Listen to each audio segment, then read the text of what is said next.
হ্যাঁ, জানি এটা ছেলেদের কাজ মেয়েরা করে না। কিন্তু আমি করি। বুঝলে? Morning guys. তো নানি এখন যাবে বাড়ি, আর আমাকে যেতে হবে নানিকে তুলে আসতে। মানে যেখানে আমাদের বাস স্ট্যান্ড থেকে অনেকটা দূরে, মানে যেখানে কানলার আর ইনছুড়ো রোড দেয় সেখানে নানিকে এখন আমি তুলতে যাব। ঠান্ডা পড়ে গেছে অনেক। গাড়ি চালালে এত পরিমাণে ঠান্ডা লাগছে। এই যে ড্রেসের মতন এটা এক ধরনের বলতে পারো বোরখা টাইপসেরই। এখন অনেক ফ্যাশনের জিনিস উঠে গেছে। তো আমি এইটা পরেছিলাম।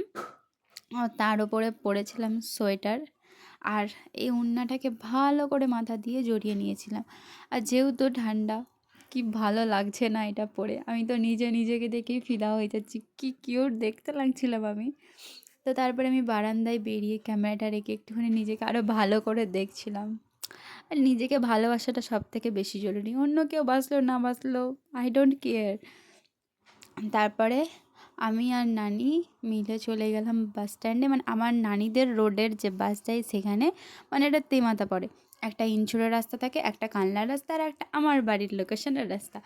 তারপরে বাসের জন্য ওয়েট করি। বাস মানে আমার বেশিক্ষণ দাঁড়াতে হয়নি ওখানে আমাকে। তারপরে বাস চলে আসে। আমি নানিকে বাসে তুলে দিই। যেহেতু নানির বয়স হয়েছে তো একা একা আসতেও পারে না। এবার থেকে মনে হচ্ছে নানিকে আমাকে বাড়ি থেকে আনতে যেতে হবে, বাড়িতে দিয়ে আসতে হবে। কিন্তু নানি যেহেতু একাই চলে এসেছিলো তার জন্য যাইনি গো। নানিকে বাসে তুলে দিই। আর ওখানে আমার স্কুলের স্টুডেন্টরাও ছিল। তারপরে আমি হাঁটতে হাঁটতে চলে আসি আমার গাড়ির দিকে। আমি গাড়িটা নেবো, মা বলেছিল তাড়াতাড়ি চলে আসবি, বাড়িতে আরও অনেক কাজ ছিল।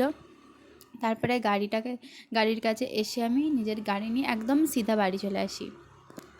যারা বলো না, মানে অনেকে আমাকে এরকম কমেন্ট করে, তোমার চোখগুলো অনেক বড় বড়, ভালো লাগে। এই বড় বড় চোখ নিয়ে না কখন আমাদের রাস্তায় যাতায়াত করবে, রাস্তার যত ধুলো ময়লা মনে হচ্ছে আমার চোখে ঢুকে গেছে।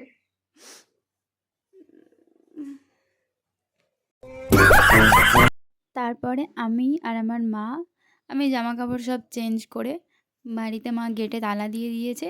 আর এই যে এটা হচ্ছে কি যে আমার বাড়ি, এক সাইডে একটা মাটির ঘর যেটা আমার দাদু বানিয়েছিল, সেটা ভাঙতে দিইনি, বারণ করেছে, আর ওটা রেখে দেওয়া হবে। আর একদারে গিয়ে যেটা আমার দাদা করেছে, আমার আব্বুরা মিলে করেছে। তারপরে এটা হচ্ছে কি যে আমাদের রোড। আর রোডের কি অবস্থা দেখছো? কারণ এখন এই ধান কাটার সিজন চলছে। আমাদের যেহেতু গ্রামের দিকে বাড়ি, অনেক মাঠঘাট। আর এই যে এই কাজটা আমি আগেও করেছি, আর এখন মানে অনেক দিন পর এটা আমি করতে যাচ্ছি। মা তো আমাকে বারণ করছে, পড়ে যাবি, করিস না, পারবি না। আমার আব্বুও বারণ করছে, বাট আমি তো সোনার বান্দা নই, আমি ঠিক পারবো। এটা আগে করেছি তো এখন কেন পারবো না? অল্প পরিমাণে জমির ধান ছিল তাই আব্বু কোনো কিষেন করেনি। মা আব্বুকে হেল্প করছিল।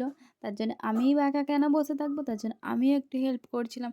আর ধানে যে পরিমাণ ধুলো থাকে, আর যেহেতু আমার ধুলে অ্যালার্জি আছে, মা তো চেঁচিয়ে আলা হয়ে যাচ্ছিলো সরে আয়, কিন্তু না, আমি করব।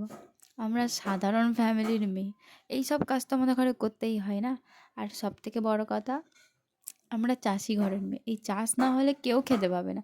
চাষি যদি চাষ করা ছেড়ে দেয় না, সারা দুনিয়া শুকিয়ে মরে যাবে, সে যতই বিলিয়নিয়র মিলিয়নিয়র হোক না কেন।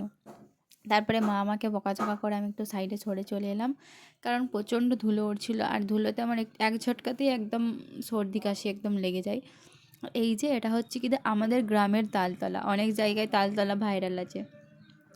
আর এই যে চাষির ঘরের সোনা, সত্যি কথা বলতে একটা চাষি কত কষ্ট করে এই সোনাগুলো উপার্জন করে, কিন্তু মার্কেটে এই জিনিসটারই সব থেকে দাম কম হয়। এটা তো ঠিক নয় বলো? তো আজকের ভিডিও এতটুকুই ছিল। Bye bye guys.